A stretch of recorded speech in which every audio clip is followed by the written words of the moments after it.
سورہ آراف کے تیسرے رکوع کا آغاز ہے اور 8ویں پارے کا یہ 10واں رکوع ہے۔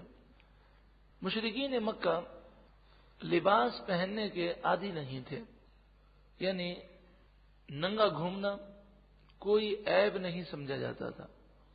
آپ ذرا تصور کیجئے، انسان کیسا بھی ہو وہ مسجد میں آتا ہے، اگر وہ مسجد کو مسجد مانتا ہے تو وہ اچھے لباس میں آتا ہے، بسا اوقات وہ سر پر ٹوپی بھی رکھ لیتا، لیکن جب وہ خانہ کعبہ کا مشرکین طواف کرتے تھے تو سارے کپڑے اتار کے کرتے تھے، ایک کپڑے کا پیس بھی نہیں رکھتے تھے اپنے جسم پر۔ دن میں وہ یہ کام کرتے تھے اور رات میں عورتیں یہی کرتی تھیں۔ تو آپ سوچ سکتے ہیں کہ بے حیائی کتنی عام تھی، کہ بے حیائی کو وہ بے حیائی ہی نہیں سمجھتے تھے۔ تو اب اس رکوع میں انہیں سمجھایا جا رہا ہے کہ دیکھو، حضرت آدم علیہ الصلوۃ والسلام نے جب درخت کو چکھا تو اس درخت کی تاثیر تھی کہ جنتی لباس اتر گیا، تو آپ نے حیا فرمائی اور جنت کے درختوں کے پتے لگا لیے۔ تو یہ انسانی فطرت میں یہ بات ہونی چاہیے، شرم و حیا، اور انسانی فطرت میں ہے، لیکن تم نے اپنی فطرت کا ستیہ ناش کر دیا ہے اور تم اللہ کے دربار میں آتے ہو اور اس طرح بالکل ننگے ہو کر آتے ہو۔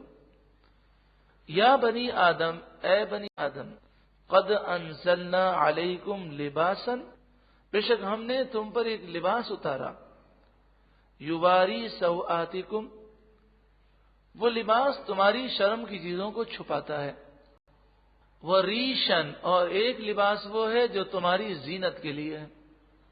تو زینت کے لیے بھی لباس پہننا اگر غرور و تکبر نہ ہو تو حرج نہیں ہے، اور ایک لباس ضرورت کا ہے جو ہماری شرم کی چیزوں کو چھپا دیتا ہے۔ یہ دو لباس ہوئے، ایک تیسرا لباس بھی ہے، وہ لباس التقوی، تقوی کا لباس، یعنی ایمان، حیا، نیک عادتیں، نیک عمل، ذالک خیر، یہ سب سے اچھا لباس ہے۔ یعنی جہاں تم اپنے شرم کی چیزوں کو چھپانے کی کوشش کرتے ہو اور اچھے سے اچھا لباس پہننے کی کوشش کرتے ہو، تو اصل لباس تو تقوی کا لباس ہے۔ تو تمہارے اعمال بھی اچھے ہونے چاہیے کہ وہ لباس اگر خراب ہے تو آخرت برباد ہو جائے گی۔ ذالک من آیات اللہ، یہ اللہ کی آیتوں میں سے ہے، لعلہم یذکرون، تاکہ وہ نصیحت مانیں۔ یا بنی آدم، اے بنی آدم، خبردار، ہوشیار رہنا، لا یفتننکم الشیطان، کہیں تمہیں شیطان فتنے میں مبتلا نہ کر دے، کما اخرج ابویکم من الجنہ، جیسے اس نے تمہارے ابوین کو، ماں باپ کو جنت سے نکال دیا، ینزع عنہما لباسہما، اور ان سے ان کے لباس کو اتار دیا، لیریہما سوآتہما، تاکہ وہ انہیں دکھائے ان کی شرم کی چیزیں۔ یعنی اے لوگوں، یہ شیطان بڑا ہی مکار ہے، اس کے مکر و فریب سے ہوشیار رہنا، اور کبھی بھی اس کی کسی بات پر بھروسہ نہ کرنا۔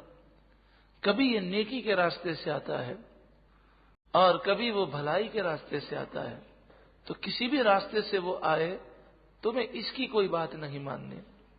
انہ یراکم ہوا وقبیلہ، یہ بڑا خطرناک ہے، بے شک وہ تمہیں اور اس کا پورا قبیلہ یعنی شیطان کے چیلے دیکھتے ہیں، من حیث لا ترونہم، وہاں سے دیکھتے ہیں جہاں سے تم نہیں دیکھ سکتے۔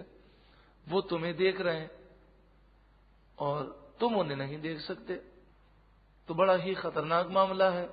دشمن نظر نہ آتا ہو تو بڑی احتیاط کی ضرورت ہے۔ حضرت ذوالنون مصری علیہ رحمہ نے کیا ہی پیاری بات ارشاد فرمائی، سبحان اللہ۔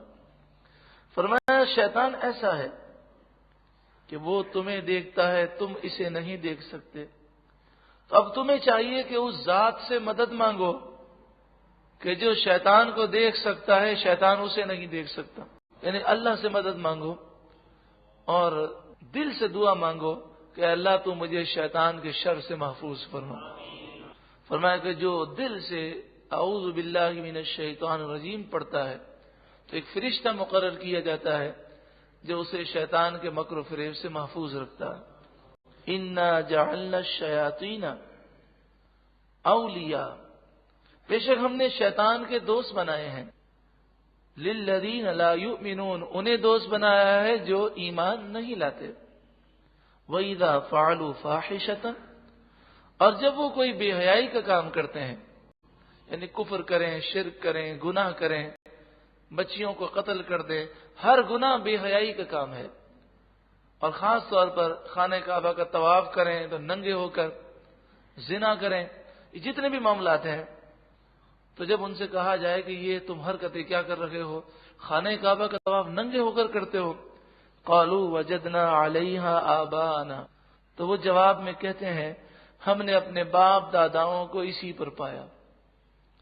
تو اگر باپ دادا جاہل ہوں، گناہگار اور بدکار ہوں، تو ان کی تقلید کرنا بہت بڑی جہالت ہے. تقلید کس کی جاتی ہے؟ جو اہل علم ہو، متقی، پرہیزگار ہو، اللہ کا مقبول بندہ ہو، تو اس کا دامن انسان تھام لے تو ان کے ساتھ وہ جنت میں داخل ہو جائے. لیکن ان کے ماں باپ، ان کے آبا و اجداد تو فاسق، فاجر، کافر، مشرک تھے اور وہ بدکار تھے، جاہل تھے، تو ان کی تقلید کرنا کتنی بڑی جہالت ہے. پہلا جواب تو یہ دیتے. دوسرا جواب میں وہ جھوٹ بولتے. واللہ امرنا بہا، اللہ نے ہمیں اس کا حکم دیا ہے کہ ننگے ہو کر طواف کیا کرو. نعوذ باللہ من ذالک. قل، اے محبوب آپ فرمائیے، ان اللہ لا یأمر بالفحشاء، بے شک اللہ تعالیٰ بے حیائی کا حکم نہیں دیتا. تو بے حیائی کا کام اللہ کی طرف سے نہیں ہو سکتا. تم اللہ پر جھوٹ باندھ رہے ہو. اتقولون علی اللہ ما لا تعلمون، کیا تم اللہ پر وہ بات کہتے ہو جو تم جانتے بھی نہیں ہو. قل امر ربی، آپ فرمائیے میرے رب نے مجھے حکم دیا، بالقسط، انصاف کا، وَأَقِیمُوا وُجُوهَکُمْ، اور حکم دیا کہ تم اپنے چہروں کو سیدھا کرو، عند کل مسجد، ہر نماز کے وقت، یعنی قبلے کی طرف تم چہرہ کرو. وَادْعُوهُ مُخْلِصِينَ لَهُ الدِّينَ، اور تم اللہ کی عبادت کرو خالص اس کے بندے بن کر. دین اس کے لیے خالص کر لو، یعنی صرف اللہ کے لیے تم عبادت کرو. کما بدأکم، جیسا کہ اللہ نے تمہیں پہلی مرتبہ پیدا کیا. تعودون، اسی طرح تم دوبارہ پلٹو گے، دوبارہ تمہیں مر کر اٹھنا ہے. فریقاً ہدا، ایک گروہ جو ہے اسے اللہ نے ہدایت عطا فرمائی. وَفَرِيقًا حَقَّ عَلَيْهِمُ الضَّلَالَةُ، اور ایک گروہ ایسا ہے کہ جس پر گمراہی ثابت ہو گئی. إِنَّهُمُ اتَّخَذُوا الشَّيَاطِينَ أَوْلِيَاءَ مِن دُونِ اللَّهِ، بے شک یہ وہ لوگ ہیں جو گمراہ لوگ ہیں جنہوں نے شیطانوں کو اپنا دوست بنا لیا من دون اللہ، اللہ کے مقابلے میں. پھر دیکھیں من دون اللہ کس کے لیے آیا ہے؟ دشمن کے لیے. من دون اللہ اولیاء اللہ کے لیے نہیں آتا، وہ دشمنوں کے لیے آتا ہے جو اللہ کے دشمن ہیں. تو فرمایا بے شک انہوں نے شیطانوں کو اللہ کے مقابلے میں، اللہ کی دشمنی میں اپنا دوست بنا لیا.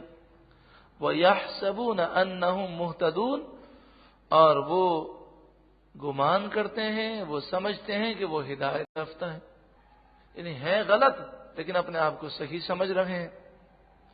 یا بنی آدم، اے بنی آدم، خذوا زینتکم، اپنی زینت اختیار کرو، لباس پہن کر آؤ. عند کل مسجد، ہر مسجد میں، مسجد الحرام میں بھی ننگے نہ آؤ. وکلوا واشربوا، اور کھاؤ اور پیو. ولا تسرفوا، اور اسراف نہ کرو. اسراف کی تعریف یہ ہے کہ مال اس کام میں خرچ کرنا جس کا کوئی دینی یا دنیاوی جائز فائدہ نہ ہو. قرآن مجید فرقان حمید کی تعظیم پر، مسجد کی تعظیم پر، مسجد نبوی شریف کی تعظیم میں، مسجد الحرام کی تعظیم میں، خانہ کعبہ کی تعظیم میں جتنا بھی مہنگا غلاف لگایا جائے، مسجد الحرام مسجد نبوی میں اربوں ڈالر، اربوں کھربوں روپے آج تک خرچ کیے جا چکے ہیں، اور سالانہ اربوں روپے خرچ کیے جاتے ہیں اس کی صفائی پر، اس کے اخراجات پر، اس کی لائٹنگ پر، اس کے نقش و نگار پر۔ صرف ایک ایک آپ جو بلب دیکھیں کتنے مہنگے مہنگے لگائے گئے۔ تو یہ چونکہ اس میں ایک دینی جائز ایک مقصد ہے کہ مسجد نبوی کی تعظیم لوگوں کے دلوں میں پیدا ہو، خانہ کعبہ سے محبت پیدا ہو، مسجد الحرام کی تعظیم پیدا ہو۔ تو اسی طرح میلاد شریف پر جتنا خرچہ ہو، محفل میلاد پر یا مزارات پر اخراجات کیے جائیں، تو جو جائز اخراجات ہیں ان کا مقصد صرف اور صرف یہی ہے کہ رسول اللہ کی محبت لوگوں کے دلوں میں زیادہ اور پیدا ہو، اور جو غفلت کے پردے وہ دور ہو جائیں۔ اور آپ دیکھ لیں کہ الحمدللہ جب ربیع الاول کا مہینہ آتا ہے تو مسلمانوں کی غفلتیں دور ہو جاتی ہیں اور عشق رسول میں مزید اضافہ ہو جاتا ہے۔ تو یہ چیزیں اسراف نہیں ہیں۔ اسراف کسے کہتے ہیں؟ مال اس طرح خرچ کرنا، اس کام میں خرچ کرنا جس کا کوئی دینی یا دنیاوی جائز فائدہ نہ ہو۔ انہ لا يحب المسرفین، بے شک اللہ تعالی اسراف کرنے والوں کو، فضول اڑانے والوں کو پسند نہیں فرماتا۔ اللہ رب العالمین نور قرآن سے ہم سب کو روشن و منور فرمائے۔